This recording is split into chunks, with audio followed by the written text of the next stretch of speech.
بسم اللہ الرحمن الرحیم اللہم صلی علی سیدنا و مولانا محمد وعلی آل سیدنا و مولانا محمد وبارک وسلم وصلوا علیہ۔ باب احکام النون الساکنۃ والتنوین،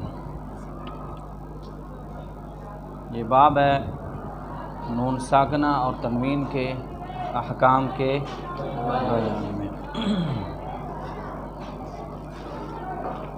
یہ باب اکثر اس کے اندر جو احکام ہیں وہ اتفاقی ہیں، زیادہ تر جو احکام ہیں وہ کون سے ہیں؟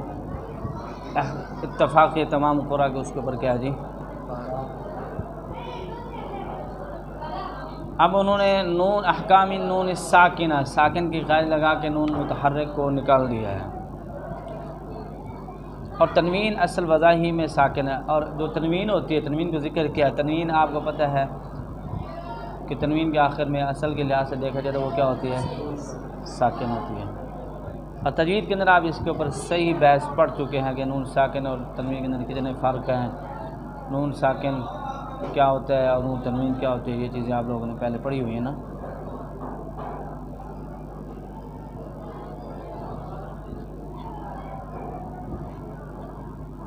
اب کہتے ہیں کہ یہ سارے مسائل جو ہے نا، اس کے اندر جو باب ہیں، جو مسائل ہیں، یہ سارے اجتماعی ہیں۔ کون سے ہیں؟ جن کا تعلق تجوید کے ساتھ ہے، لیکن ائمہ ان مسائل کو قرأت کی سب کتابوں میں اس لیے بیان کرتے ہیں کہ یہ قرآن میں کثرت سے واقع ہوتا ہے۔ قرآن میں کیا ہوتا ہے؟ یہ زیادہ پائے جاتے ہیں۔ آپ کو پتہ ہے نون ساکن کے بعد یہ حروف آتے ہیں تو پھر ان میں ادغام، اظہار، ٹھیک ہے، اقلاب، اخفاء، میم ساکن کے بعد آتے ہیں تو سب، لیکن انہوں نے صرف نون ساکن اور تنوین کو ذکر کیا، میم ساکن کو ذکر نہیں کیا۔ تو آپ کو پتہ ہے کہ اکثر ائمہ کی طرح ناظم نے بھی ان دونوں نونوں کے 4 احکام حکم بیان فرمایا۔ کتنے جی؟ 4۔ کون سے جی؟ ادغام بلا غنہ اور بالغنہ، یہ دونوں ایک ہو گئے۔ اظہار، اقلاب، اخفاء۔ اور آپ نے پڑھا تھا کہ جعبری کی تحقیق یہ ہے کہ ان کے لیے 3 احکام ہیں۔ کتنے جی؟ ادغام، اظہار، اخفاء۔ قلب کو وہ اخفاء میں شمار کرتے ہیں۔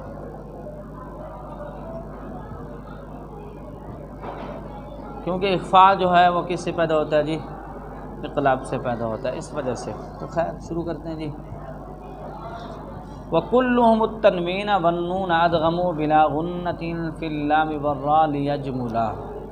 وَكُلُّهُمْ، اور ان سب نے، ان تمام قراء نے، تمام ائمہ قرات نے۔ وَكُلُّهُمْ سے مراد کون ہے جی؟ تمام قراء، تمام ائمہ قرات۔ آگے التنوین کہتے تنوین، والنون کیا جی؟ پہلے بیان کیا تنوین، والنون اور نون ساکنہ، اور نون ادغمو کہتے ادغام کیا ہے، بلا غنۃ بغیر، فی اللام لام میں، والراء اور لیجملا تاکہ دونوں کیا ہو جائیں جی؟ خوبصورت ہو جائیں۔ کیا ہو جائیں؟ معلوم ہو۔ یہ تمام قرآن نے نون ساکنہ اور تنوین کا لام را میں بلا غنہ ادغام کیا کیا ہے؟ بلا غنہ، ٹھیک ہے جی، تمام قرآن کرام نے، جیسے وَلَٰكِن لَّا يَعْلَمُونَ مِن رَّبِّهِمْ هُدًى لِّلْمُتَّقِينَ، ثَمَرَةِ الرِّزْقِ وغیرہ، یہ بات مکمل ہو گئی ہے۔ وَكُلٌّ بِيَنْمُو أَدْغَمُوا مَعَ غُنَّةٍ وَفِي الْوَاوِ وَالْيَاءِ دُونَهَا خَلَفٌ ضَلَّ۔ وَكُلٌّ، اور کہتے تمام قراء نے، تمام اماموں نے، تمام قراء کرام نے، تمام اماموں نے، ینمو میں ادغمو ادغام کیا، مع کہتے ہیں ساتھ، غنۃ غنہ کے ساتھ، کہتے ہیں ینمو میں اگر نون ساکن تنوین، پہلے شعر میں کیا بیان کیا تھا کہ نون ساکن تنوین کے بعد اگر کیا آ جائے جی؟ لام راج، تو اس میں کیا ہوگا؟ ادغام بلا غنہ ہوگا۔ اس میں کیا کہتے ہیں؟ مع الغنہ کا ذکر کریں کہ جب 4 حروف ینمو اگر آ جائیں تو ان میں کیا ہوگا جی؟ تمام قراء کے لیے کیا ہوگا؟ مع الغنہ ہوگا۔ اچھا جی، اور یہ بھی آپ کو پتہ ہے کہ اس میں ادغام کیوں ان میں ادغام تام کیوں ہوتا ہے اور ان میں ادغام جو ہوتا ہے وہ ناقص ہوتا ہے؟ تو آپ کو پتہ ہے لام اور را جو ہے نا نون کے مخرج کے زیادہ قریب ہے. کیا ہے جی؟ اس وجہ سے صاف ظاہر اس میں ادغام بھی زیادہ کامل ہوگا، اور یہ تھوڑے تھوڑے دور ہیں تو پھر ان کے اندر بھی اتنی تعلق ان کے ساتھ ان کا تعلق یہی بات ہے نا. جتنا بندہ جرا نیڑے ہوتا ہے انہیں تعلق کی ہوتے زیادہ ہوتے، جو زیادہ دور ہوتا ہے تو صاف ظاہر اس کو اتنے زیادہ تعلقات ہوتے ہیں. اگلی بات ہی وفی الواوی ولیا دونہا خلف طلا، اور کہتے ہیں وفی اور میں والواوی واو ولیا اور یا دونہا بغیر غنہ کے خلف نے طلا پڑھا ہے. تو کیا مطلب؟ وہ کہتے ہیں جب نون ساکن و تنوین کے بعد واو اور یا جو واو اور یا آ جائے تو خلف اس میں کیا کہتے ہیں؟ بغیر غنہ کے. ٹھیک ہے، کس طرح پڑھتے ہیں جی؟ جیسے میں یقول تو کیا پڑھیں گے؟ میں یقول. میو وال تو کیا پڑھیں گے؟ میو وال. یہ صرف خلف کے لیے، خلاد کے لیے نہیں ہے. ٹھیک ہو گیا. اور باقی دو رو میم اور نون میں، میم اور نون میں وہ کیا کریں گے؟ ادغام بالغنہ. یعنی معلوم یہ ہوا کہ لام را واو اور یا کتنے حروف ہو گئے؟ لام را واو یا. لام را میں تو جمہور ویسے بھی کیا کرتے ہیں؟ ادغام بلا غنہ کرتے ہیں. تو خلف کے لیے 4 حروف میں ادغام بلا غنہ ہو جائے گا، لام را واو اور یا میں. وعندهما للكل اظهر بكلمة مخافة اشباہ المضاعف اثقلا. وعندهما اور ان دونوں کے پاس، کن دونوں کے پاس؟ نون ساکن اور نون تنوین.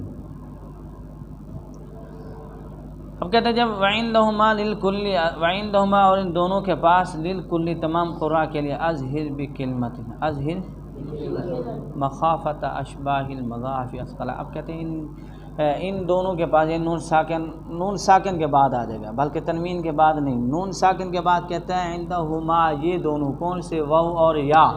واو اور یا، کیونکہ نون ساکن کا تو پہلے ذکر پچھلے اسی کا ذکر ہو رہا ہے نا. تو پھر کہتے ہیں اور ایک ہی کلمے کے اندر تنوین اور اگلا حرف جو نا یہ مشکل ہے.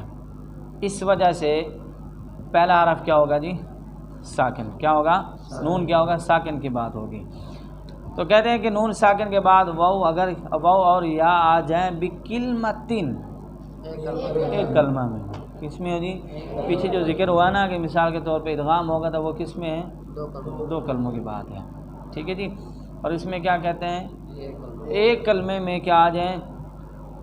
شرطیں بھی پائی جا رہی ہوں. آپ کو پتہ ہے کہ کیا ہے؟ مدغم ساکن ہو، 2 کلمے ہوں، اور مدغم اور مدغم فی دونوں مثلین ہوں، یا متقاربین ہوں، یا متجانسین ہو. اور جو ادغام ہوتا ہے نا مثلین کا اور متجانسین کا، اس کو صرفی کہتے ہیں اور اس کو قیاسی بھی کہتے ہیں. یہ صرف کے لحاظ، صرف ناو کے لحاظ سے اور قیاس، یہ ٹھیک ہے، درست ہے. اور جو ہے نا متقاربین کا، وہ جو ادغام ہے اس کو سماعی کہتے ہیں. اس کو کیا کہتے ہیں؟ آپ نے پڑھا تھا واجب الادغام جائز الادغام کے بارے میں، یہی تھا نا. اس کی وجہ کیا ہے کہ جو متقاربین کا ادغام ہے اس کے اندر بس اوقات ایسا ہوتا ہے کہ عربیت کے لحاظ سے ادغام ہوتا ہے لیکن قرات کے لحاظ سے ادغام ہوتا نہیں ہے. ٹھیک ہے، وغیرہ اس طرح کا. تو کہہ رہے ہیں جب ایک کلمے میں نون ساکن کے بعد واو اور یا آ جائیں، واو آئے یا، یہ نہیں میں کہہ رہا کہ واو اور یا دونوں اکٹھے آ جائیں، نہیں، بلکہ نون ساکن کے بعد واو آ جائے، یا آ جائے، تو پھر کیا کہتے ہیں؟ کہتے ہیں مخافت، کہتے ہیں مشابہ ہو جائے گا. کیا ہو جائے گا؟ اشباہی. کیا ہو جائے گا؟ مشابہ ہو جائے گا. مضاعفی کہتے ہیں مضاعف. اثقلا جب وہ مشدد ہوگا. کیا ہوگا جب وہ مشدد؟ کہتے ہیں صنوان، جیسے اس کو پڑھیں گے نا صوان، تو اس کا صیغہ ہی بدل جائے گا. یہ کیا ہو جائے گا؟ اس کا معنی بدل جائے گا. دنیا تو کیا بنے گا؟ یہ دیا. بنیان تو دنیا کیا ہے اور دیا کیا ہے؟ تو صاف ظاہر ہے اس کا یہ کیا ہو جائے گا جی؟ معنی اور مراد پر کیا ہے یہ چینج ہو جائے گا. لہذا اس کے اندر جو ادغام نہیں بلکہ کیا ہوگا؟ اظہر. کیا ہوگا؟ اور یہ کس کے لیے؟ تمام قراء کے لیے. ٹھیک ہے جی.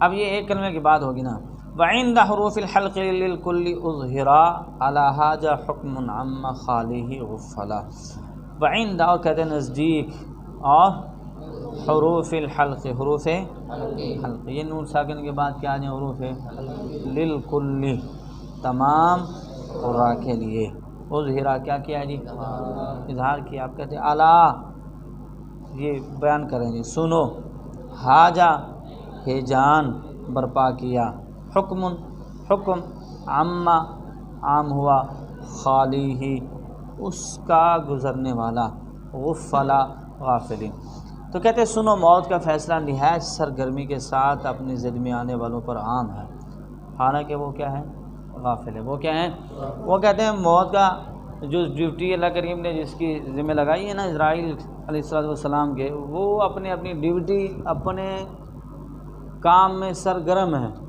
کیا ہیں وہ رکے ہوئے نہیں ہیں، یا بس آج نہیں چھٹی کر دینی ہے یا کل نہیں یہ نہیں، اس نے بلکہ جس کے جو نمبر آنے والا ہے اس کے لیے وہ کیا ہیں تیار ہیں، اس کے لیے وہ کیا ہیں تیار ہیں، اور جو ان کی ضد میں آنے والا ہے صاحب ذرا جس کا نمبر ہے اس کے لیے وہ کیا ہیں تیار ہیں، اور موت کا فیصلہ عام ہے، یہ کیا ہے جی عام ہے، یہ نہیں ہے کہ خاص لوگوں کو جناب وہ مریں گے اور جو غریب ہیں ان کو مار دو، جو امیر ہیں نہیں، یہ بات نہیں ہے، اللہ کے ہاں قانون سب کے اوپر کیا ہے برابر ہے، سب کو موت آنی ہے، ٹھیک ہے، ہاں یہ نہیں ہے کہ مثال کے طور پہ کوئی ولی ہیں تو ان کو نہیں، انبیاء کرام کو بھی ظاہری طور پہ اللہ کریم نے دنیا سے ایک بار موت کا ذائقہ چکھایا ہے نا، دنیا سے تو رخصت ہوئے ہیں، موت تو ان کو آئی ہے، وما محمد الا رسول قد خلت من قبل امتہ الرسل افإن مات، جب حضرت حضور صلی اللہ علیہ وسلم جب آپ کی وفات ہوئی تو پھر کیا ہوا، حضرت فاروق اعظم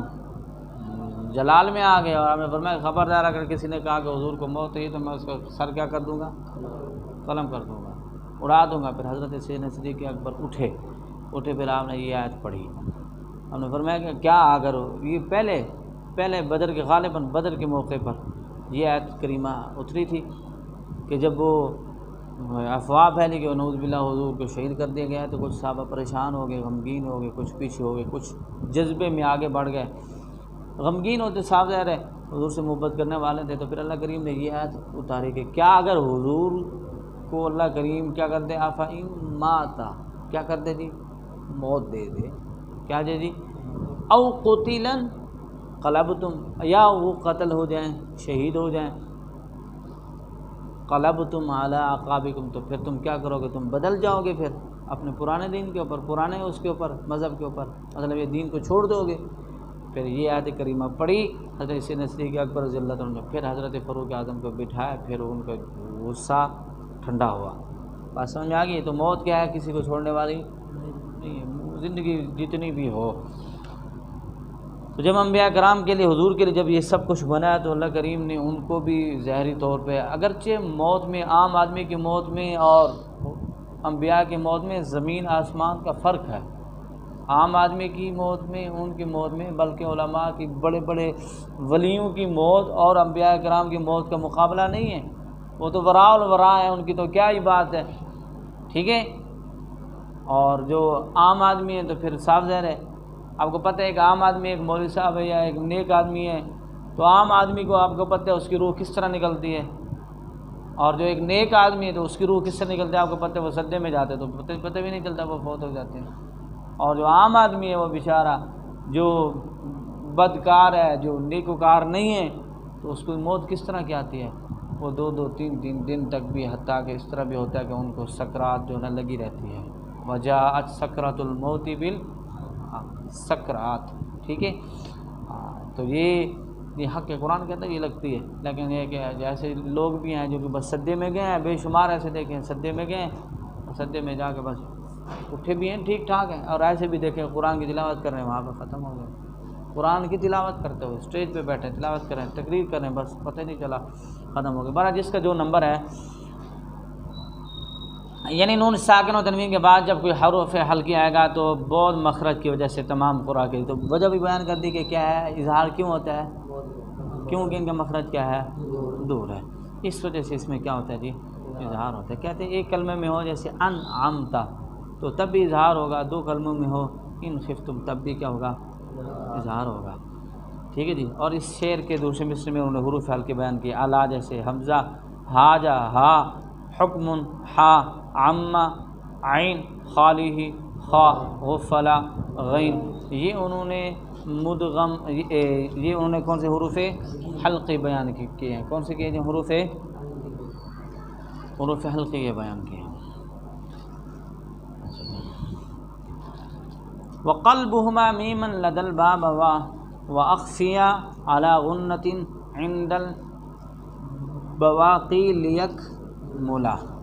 وقلبهما کہتے ہیں نون ساکنہ اور تنوین کے بعد، وہی نون ساکن تنوین کی تو پہلی بات ہے یہ نا، نون ساکن اور تنوین کے بعد کہتے ہیں میم قلبہما، کیا جی؟ ان دونوں کا بدلنا، ان دونوں کا بدلنا، یعنی نون ساکن کے بعد کیا ہے، کس سے بدل جاتی ہے؟ نون ساکن کو میم سے بدلا جاتا ہے نا، تو صاف ظاہر ہے نون کو کس سے بدلا جاتا ہے؟ میم سے بدلا جاتا ہے، تو کہتے ہیں ان کا کیا ہے؟ بدلنا۔ تو وہ کس طرح بدلے؟ وہ اس کی جگہ پہ آ گئے صاف، اس وجہ سے اس کا کہا میمن لدا، تو کہتے ہیں میم لدا بدلنا، بائی با کے نزدیک، با کے نزدیک، اور واخفیا، یعنی اس شعر میں لدى الباء یہاں تک بیان کیا کس کا جی؟ اقلاب کا، کہ جب نون ساکن اور تنوین کے بعد کیا آ جائے جی؟ با آ جائے، تو اس وقت نون کو میم سے کیا کر دیں گے؟ بدل دیں گے۔ تو بدلنے کی وجہ بھی آپ کو پتہ ہے کیا ہے، کہ نون کا مخرج اور با کا مخرج کیا ہے؟ بہت دور ہے، بہت کیا ہے؟ دور ہے، یعنی وہاں پہ کیا ہے؟ زبان کی نوک کو جب ثنایا اور رباعی انیاب کے مسوڑوں سے لگا کر کے پھر فوراً اطباق شافتین کریں گے، تو یہ کیا ہے؟ اہل ادا کے نزدیک، عربیت میں اہل ادا فن کے قراء ان کے نزدیک، ہمارے لیے تو ہر کام ہی مشکل ہے نا جی، سوکھا کام ہے تاں ہی مشکل ہے، اوکھا ہے تاں ہی مشکل ہے، ان کے لیے کیا ہے؟ مشکل ہے۔ تو انہوں نے پھر اس مشکل کو دور کرنے کے لیے کیا کیا ہے؟ انہوں نے انقلاب کیا ہے، انقلاب کیا ہے۔ کیا انقلاب کیا ہے؟ وہ نون کی جگہ پہ کیا پڑھا ہے؟ میم کو پڑھا ہے، اس وجہ سے کہ میم بھی اور با بھی دونوں کیا ہے؟ یہ اطباق شفتین سے ادا ہوتے ہیں، ٹھیک ہے جی۔ اور اس میں یہ پھر کون سی کیفیت بن جائے گی؟ اخفاء کی، کون سی جی؟ جس طرح اخفاء شفوی ہوتا ہے اسی طریقے کے ساتھ یہ اخفاء بن جائے گا، لیکن یہ اخفاء کون سا ہوگا؟ اس میں اخفاء کرنا واجب ہے، اخفاء کرنا کیا ہے؟ واجب۔ بعض پڑھتے ہیں من بعد بعض قرآ پڑھتے ہیں، لیکن اس کے اوپر مصر کے بہت بڑے جیر قراء کرام نے، شیخ متولی رحمۃ اللہ علیہ اور ان جیسے بہت سارے مشائخ نے اس چیز سے منع فرمایا ہے۔ بات سمجھ آئی نا؟ آج کل جو ہیں اکثر لوگ پاکستانی بھی اور مصری بھی بہت زیادہ اس طرح من بعد، بلکہ سعودی عرب کے مشائخ جو ہیں ان کو بھی اس طرح پڑھتے ہوئے سنا گیا ہے، لیکن بہرحال وہاں تو بات نہیں کر سکتے۔ تو پیر مہر علی شاہ صاحب رحمۃ اللہ علیہ نے فرمایا تھا کہ بس چپ کر مہر علی جانی بولا جی، تو اتنے پھر بندہ کی کرتا ہے جی؟ چپ ہی رہنا نا جی۔ تو خیر واخفیا، اور کہتے ہیں اور وہ دونوں اخفاء کیے گئے ہیں، وہ دونوں کیا ہیں؟ کیا مطلب؟ یہ بیان کیا کہ جب نون ساکن اور تنوین کے علی غنتین، علی پر غنتین، غنہ عند البواقی، باقیوں کے، لیکملا تاکہ دونوں کیا ہو جائیں؟ تو کہتے ہیں نزدیک میم سے نزدیک، اور اخفاء کرو غنہ کے ساتھ باقی حرفوں میں، جو باقی بچ گئے آپ کو پتہ ہے ادغام کے بھی بیان کر دیے، اظہار کے بھی ہو گئے ہیں، انقلاب کے بھی ہو گئے، تو باقی کتنے بچ گئے جی؟ 15۔ الف تو آتا نہیں نا نون ساکن تنوین کے بعد، ٹھیک ہے، نون ساکن کے بعد آتا نہیں، اور تنوین کے بعد آئے گا تو پھر تنوین کے بعد وہ وقفاً پڑھا جاتا ہے، وصلاً پڑھا نہیں جاتا۔ اب وصلاً جب نہیں پڑھا جاتا تو پھر یہ قاعدہ کلیہ اس کے اوپر فٹ ہوتا نہیں، ہو تو ساکن ہے، اس وجہ سے باقی جو 15 حروف ہوں گے تو اس میں کیا ہوگا جی؟ اخفاء۔ کیا ہوگا؟ نون ساکن تنوین کے بعد با ہے تو اس کو میم میں بدلتے ہیں، خا ایک لفظ میں ہو جیسے بہم، خا دو میں ہو جیسے بوری کا اسم میں بسی۔ یاد رہے کہتے ہیں عربی زبان میں نا کسی کلمے میں بھی، عربی زبان میں کہتے ہیں کسی کلمے میں بھی نا میم ساکن کے بعد با نہیں آتی، عربی کلمے میں کہتے ہیں عربی زبان کے اندر میم ساکن کے بعد با، یہ کام نون ہی سے لیا گیا۔ کہتے ہیں اصل میں جو وہاں پہ اگر ہے بھی لکھی ہوئی بھی ہو بھی گی تو وہ بھی کیا ہوگا؟ اصل کے لحاظ سے وہ کیا ہوگا؟ نون ہوگا. کیا ہوگا؟ نون کی جگہ پہ کیا پڑھیں گے جی؟ میم پڑھتے ہیں. نون کی جگہ پہ کیا پڑھتے ہیں؟ ایسے منبر، منبر ہم پڑھتے تو منبر ہے، ٹھیک ہے، لیکن اصل میں ہے کیا؟ منبر. عنبر تو کیا ہے؟ عنبر. انبا پڑھتے ہیں نا، انبا ہے. انبیاء پڑھتے تو اصل میں کیا؟ انبیاء ہے. ٹھیک ہے جی. ہاں جی. تو خیر یہ الحمدللہ یہ کیا ہو گیا؟ باب مکمل ہوا ہے.